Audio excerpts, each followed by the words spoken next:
हम एक वकील हैं, हम एक वकील के माध्यम से जो हमें कहना, हम 40 करोड़ के उनके ऊपर डिफेमेशन केस फाइल करेंगे। साथ ही साथ में मैं आप लोगों के माध्यम से ये भी बोलना चाहता हूँ कि मैंने उनके खिलाफ में पार्लियामेंट स्टेट पुलिस स्टेशन में मैंने कंप्लेन भी फाइल कर दिया, कंप्लेन रजिस्टर्ड हो गई है, इन्वेस्टिगेशन जारी हो गई है। इन्वेस्टिगेशन में बहुत सारी चीजें निकल के आएंगी। इस केस के 2 पैरेलल पहलू होंगे, एक तो एफआईआर का होगा, दूसरा कोर्ट का होगा।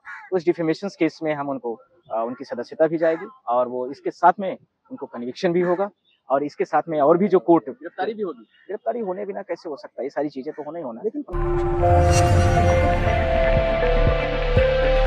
आप मानहानि का केस कर रहे हैं, लेकिन कंगना कह रही है कि राहुल गांधी डेंजरस मैन है, इंडियन बैंक रिपोर्ट का सपोर्ट कर रहे हैं।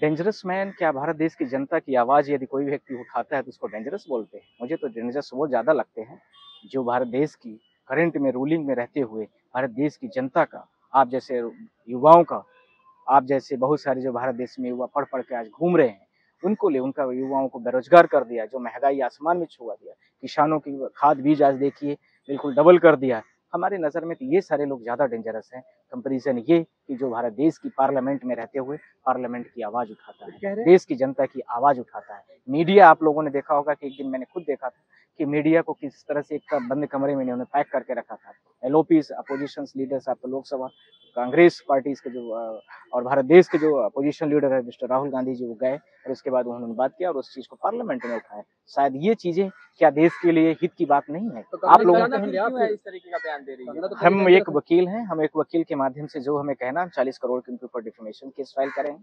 साथ ही साथ में मैं आप लोगों के माध्यम से भी बोलना चाहता हूँ कि मैंने उनके खिलाफ में पार्लियामेंट स्टेट पुलिस स्टेशन में मैंने कंप्लेन भी फाइल कर दिया, कंप्लेन रजिस्टर्ड हो गई है, इन्वेस्टिगेशन जारी हो गई है। इन्वेस्टिगेशन में बहुत सारी चीजें निकल के आएंगी। इस केस के 2 पैरेलल पहलू होंगे, एक तो एफआईआर का होगा, दूसरा कोर्ट का होगा। क्या हो सकता है कंगना को, क्या मतलब क्या होगा? मैं आप लोगों के माध्यम से ये बोलना चाहता हूँ कि गिरफ्तारी तो एक सामान्य बात है, गिरफ्तारी तो होना ही होना है। इसके साथ में मैं ये बोलना चाहता हूँ कि जो उनको कन्विक्शन है, क्योंकि उन्होंने ट्विटर हैंडल अपने इंस्टाग्राम के हैंडल से उसको किया है और उससे पोस्ट किया है, इसलिए वो खुद के वो एक्यूज्ड है।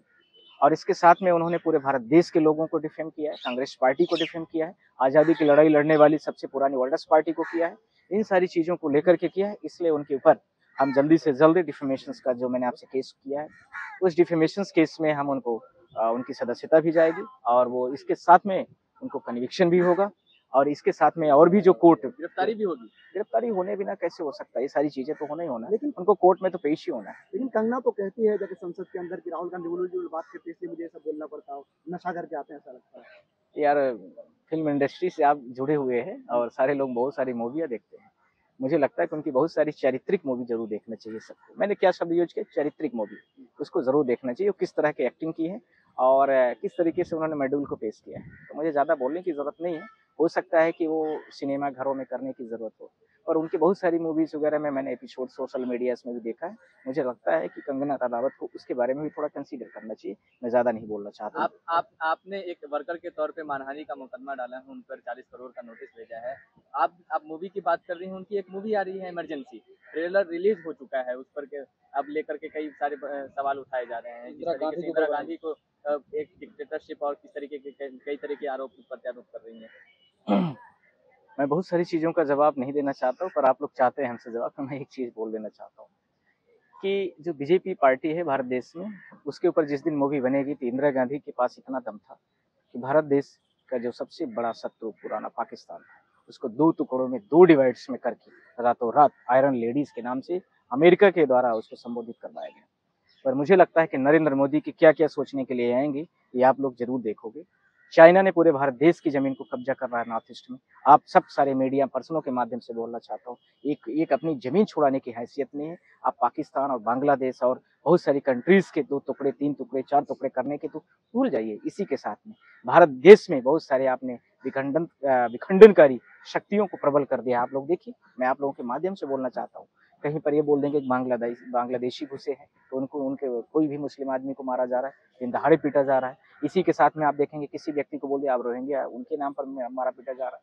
किसी को बोल देंगे कि आप मान हिंदू हैं, उसके माध्यम से आप बहुत सारे लोगों को पीड़ित कर रहे हैं। ये दंडात्मक कार्यवाही आपको किसने पावर दिया? आप ये जो पूरी तरीके से लोगों के माध्यम से ऐसा कर कितने आपने एक्शन लिए? ये सब बातें कहने में बड़ी अच्छी लगती है। कितने लोग, आप सारे लोग देखिए कितने लोग, अब मैं एक चीज देखने की अभी कोशिश भी किया है कि भारत देश में जिस तरीके से अभी तंत्रों में इस तरह का समामय हुआ है वो भारत देश के इतिहास में कभी नहीं था। लेकिन सोचने का विषय है। लेकिन कह रहे हैं भाजपा वाले कि ये इमरजेंसी मूवी में सच्चाई दिखाया गया, क्रूरता जो किया गया था इंदिरा गांधी के द्वारा इमरजेंसी या जो तमाम चीजें, उसको सही तरीके से पेश किया गया। मुझे लगता है कि नरेंद्र मोदी को, प्रधानमंत्री जो देश के हैं, उनको यदि 1% भी इस इमरजेंसी के जो गुण उस समय पर थे, पाकिस्तान के 2 टुकड़े कर देंगे, हम उनकी भी इमरजेंसी दिखा देंगे। इससे ज़्यादा मेरे पास कोई शब्द नहीं है। बात और टीवी के माध्यम से फोकस करना, ये छोटे लोग काम करते हैं, बड़े लोगों के काम नहीं, बड़े लोग काम करते हैं सिर्फ। Thank you.